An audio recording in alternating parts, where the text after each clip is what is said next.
ବନ୍ଧୁଗଣ, ଆପଣମାନେ ଷ୍ଟିଲ୍ ଶବ୍ଦର ଅର୍ଥ ଏବଂ ଇଂରାଜୀ ବାକ୍ୟରେ ବ୍ୟବହାର ଜାଣନ୍ତି କି?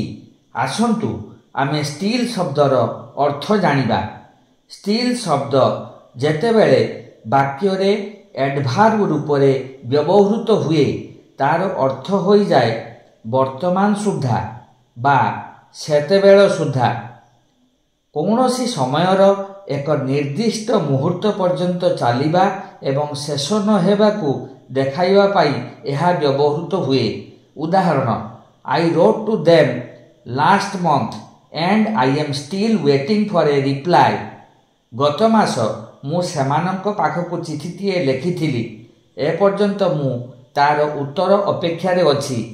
ଡୁ you still live at the same address? ତୁମେ ଏବେ ବି ସେହି ଠିକଣାରେ ବାସ କରୁଛ କି?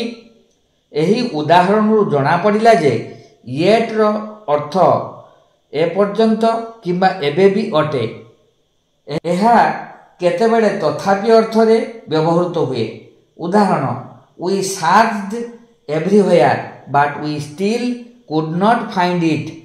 ଆମେ ସବୁ ଜାଗା ଖୋଜିଲୁ, କିନ୍ତୁ ତଥାପି ଆମେ ଏହା ପାଇପାରିଲୁ ନାହିଁ।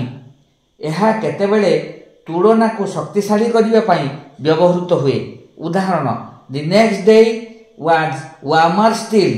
ପରବର୍ତ୍ତୀ ଦିନଟି ଅଧିକ ଗରମ ଥିଲା। ଷ୍ଟିଲ୍ ଆଡଭାର୍ବ ଅଫ୍ ଟାଇମ୍ ଅଟେ। କୌଣସି କାର୍ଯ୍ୟ ବା ଅବସ୍ଥା ଚାଲୁ ରହିଥିଲେ ଆମେ ଷ୍ଟିଲ୍ ବ୍ୟବହାର କରୁ। ଇଣ୍ଟରୋଗେଟିଭ୍ ଏବଂ ପଜିଟିଭ୍ ଷ୍ଟେଟମେଣ୍ଟରେ ଏହା ବାକ୍ୟର ମଧ୍ୟବର୍ତ୍ତୀ ସ୍ଥାନରେ ବ୍ୟବହୃତ ହୁଏ। ଏହା ବି ଭାର୍ବର ପରେ ଓ ମେନ୍ ଭାର୍ବର ପୂର୍ବରୁ ବ୍ୟବହୃତ ହୁଏ। ଉଦାହରଣ, it is already 8 o'clock, Sita is steel in bed. ଏବେ ପ୍ରକୃତରେ 8ଟା ବାଜିଗଲାଣି, ସୀତା ଏବେ ବି ବିଛଣାରେ ଅଛି।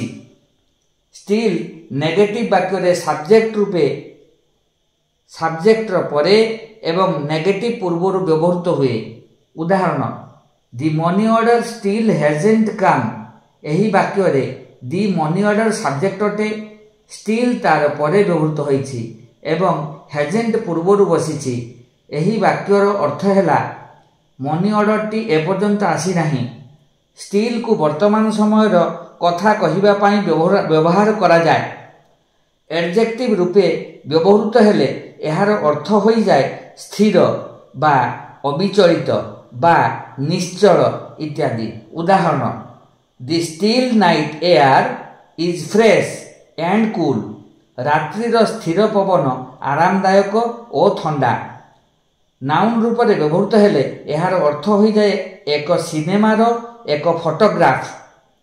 ପୁଣି ଏହାର ଅର୍ଥ ମଦ୍ୟ ପ୍ରସ୍ତୁତ କରିବାର ଯନ୍ତ୍ର ମଧ୍ୟ ହୋଇଯାଏ। ଭାର୍ବ ରୂପରେ ବ୍ୟବହୃତ ହେଲେ ଏହାର ଅର୍ଥ ହୋଇଯାଏ ଶାନ୍ତ କରିବା। ଉଦାହରଣ, ସି ସ୍ପୋକ୍ କ୍ୱାଇଟଲି ଟୁ ଷ୍ଟିଲ୍ ଦ ଫ୍ରାଇଟେଡ୍ ଚାଇଲ୍ଡ। ସେ ଭୟଭୀତ ହୋଇଯାଇଥିବା ଶିଶୁକୁ ଶାନ୍ତ କରିବାକୁ ଧୀରେ ଧୀରେ କହିଲେ। ଏବେ ଆପଣମାନେ ବୁଝିସାରିଥିବେ ଷ୍ଟିଲ୍ର ଅର୍ଥ କ'ଣ ଏବଂ ତାହା ବାକ୍ୟରେ କିପରି ବ୍ୟବହୃତ ହୁଏ। ଯଦି ଆପଣମାନେ ପ୍ରଥମ ଥର କରି ମୋର ଚ୍ୟାନେଲକୁ ଭିଜିଟ୍ କରୁଛନ୍ତି, ତାହେଲେ ଦୟାକରି ସବସ୍କ୍ରାଇବ୍ କରିନିଅନ୍ତୁ, ତାକୁ ଲାଇକ୍ କରିନିଅନ୍ତୁ ଏବଂ ଆପଣଙ୍କ ବନ୍ଧୁମାନଙ୍କ ମଧ୍ୟରେ ସେୟାର କରିଦିଅନ୍ତୁ, ଯାହାଦ୍ୱାରା ସମସ୍ତେ ଉପକୃତ ହେବେ।